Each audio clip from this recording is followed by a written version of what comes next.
सभी देवता देवी के समीप गए और नम्रता से पूछने लगे, हे महादेवी, तुम कौन हो? उसने कहा, मैं ब्रह्म स्वरूप हूँ। मुझसे प्रकृति पुरुषात्मक सद्रूप और असद्रूप जगत उत्पन्न हुआ है। मैं आनंद और अनानंद रूपा हूँ। मैं विज्ञान और अविज्ञान रूपा हूँ।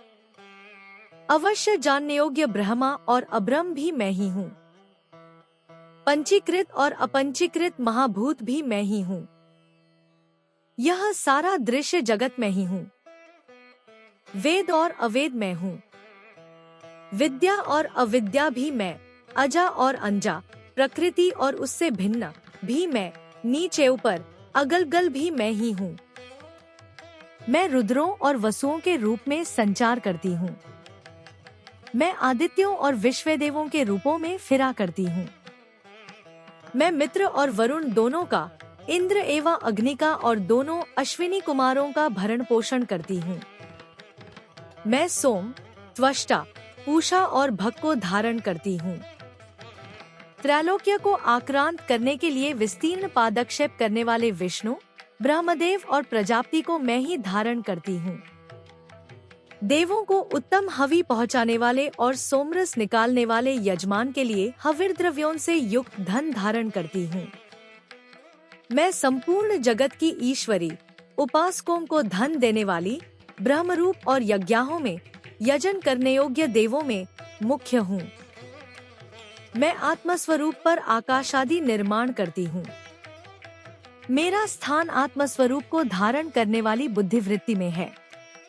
जो इस प्रकार जानता है वह दैवी संपत्ति लाभ करता है। तब उन देवों ने कहा, देवी को नमस्कार है। बड़े बड़ों को अपने अपने कर्तव्य में प्रवृत्त करने वाली कल्याणकर जी को सदा नमस्कार है। गुणसाम्यावस्थारूपिणी मंगलमयी देवी को नमस्कार है। नियम युक्त होकर हम उन्हें प्रणाम करते हैं। उन अग्नि के से वर्ण वाली, ज्ञान से जगमगाने वाली, दीप्तिमती, कर्म फल प्राप्ति के हेतु सेवन की जाने वाली दुर्गा देवी की हम शरण में हैं। असुरों का नाश करने वाली देवी, तुम्हें नमस्कार है। प्राण रूप देवों ने जिस प्रकाशमान वैखरी वाणी को उत्पन्न किया, उसे अनेक प्रकार के प्राणी बोलते हैं। वह कामधेनु तुल्य आनंददायक और अन्न तथा बल देने वाली वारूपिणी भगवती उत्तम स्तुति से संतुष्ट होकर हमारे समीप आए। काल का भी नाश करने वाली, वेदों द्वारा स्तुत हुई विष्णु शक्ति, स्कंद माता, शिव शक्ति, सरस्वती, ब्रह्म शक्ति, देव माता अदिति और दक्ष कन्या, सती, पापनाशिनी कल्याणकारिणी भगवती को हम प्रणाम करते हैं। हम महालक्ष्मी को जानते हैं और उन सर्वशक्ति रूपिणी का ही ध्यान करते हैं।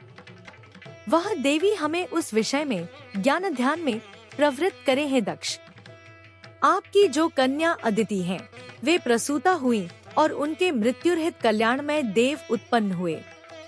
काम, क, योनि, ए, कमला, ई, वज्रपाणी, इंद्र, ल, गुहा, ही, ह, सवर्ण, मातृश्वा, वायु, क, अभ्र, ह, इंद्र, ल, पुनः गुहा, ही, स, क, लवर्ण और माया, हरीम। यह सर्वात्मिका जगन माता की मूल विद्या है और वह ब्रह्म रूपिणी है। रहस्यार्थ और तत्वार्थ नित्य षोडशिकार्णव ग्रंथ में बताए गए हैं। इसी प्रकार वरिवस्यारहस्य आदि ग्रंथों में इसके और भी अनेक अर्थ दिखाए गए हैं। श्रुति में भी ये मंत्र इस प्रकार से अर्थात क्वचित स्वरूपोच्चार, क्वचित लक्षणा और लक्षित लक्षणा से और कहीं वर्ण के पृथक पृथक अवयव दर्शाकर जानबूझकर विशृंखल रूप से कहे गए हैं। इससे यह मालूम होगा कि ये मंत्र कितने गोपनीय और महत्वपूर्ण हैं। ये परमात्मा की शक्ति है। ये विश्वमोहिनी है। पाश, अंकुश, धनुष और बाण धारण करने वाली है। ये श्री महाविद्या है। जो ऐसा जानता है वह शोक को पार कर जाता है। भगवती, तुम्हें नमस्कार है। माता, सब प्रकार से हमारी रक्षा करो। मंत्र दृष्टा ऋषि कहते हैं, वही ये अष्ट वसु हैं, वही ये एकादश रुद्र हैं, वही ये द्वादश आदित्य हैं, वही ये सोमपान करने वाले और सोमपान न करने वाले विश्वदेव हैं। वही ये यातुधान, एक प्रकार के राक्षस, असुर, राक्षस, पिशाच, यक्ष और सिद्ध हैं। वही ये सत्व रजतम है। वही ये ब्रह्म विष्णु रुद्र रूपिणी है। वही ये प्रजापति इंद्रमनु है। वही ये ग्रह, नक्षत्र और तारे हैं। वही कलाकाष्ठादि काल रूपिणी है।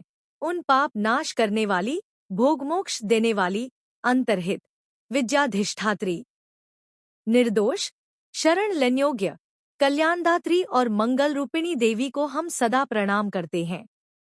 वियत आकाश, ह तथा ई कार से युक्त, वितिहोत्र अग्नि र सहित अर्धचंद्र से अलंकृत जो देवी का बीज है, वह सब मनोरथ पूर्ण करने वाला है। इस प्रकार इस एकाक्षर ब्रह्मा ह्रीं का ऐसे यति ध्यान करते हैं जिनका चित्त शुद्ध है, जो निर्तिशानंद पूर्ण और ज्ञान के सागर हैं। यह मंत्र देवी प्रणव माना जाता है। कार के समान ही यह प्रणव भी व्यापक अर्थ से भरा हुआ है। संक्षेप में इसका अर्थ इच्छा ज्ञान क्रिया, धार, अद्वैत, अखंड, सच्चिदानंद, समरसीभूत, शिवशक्ति स्फुरण है। वाणी माया ही ब्रह्मसु काम क्ली।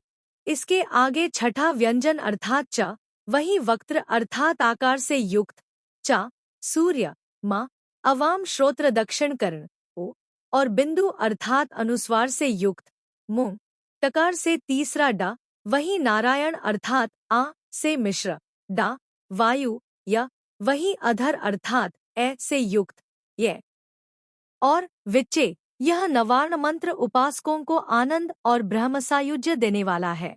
समय तुम्हारा ध्यान करते हैं। हे महाकाली, महालक्ष्मी, महासरस्वती स्वरूपिणी चंडिके, तुम्हें नमस्कार है। अविद्यारूप रज्जु की दृढ़ ग्रंथि को खोलकर मुझे मुक्त करो।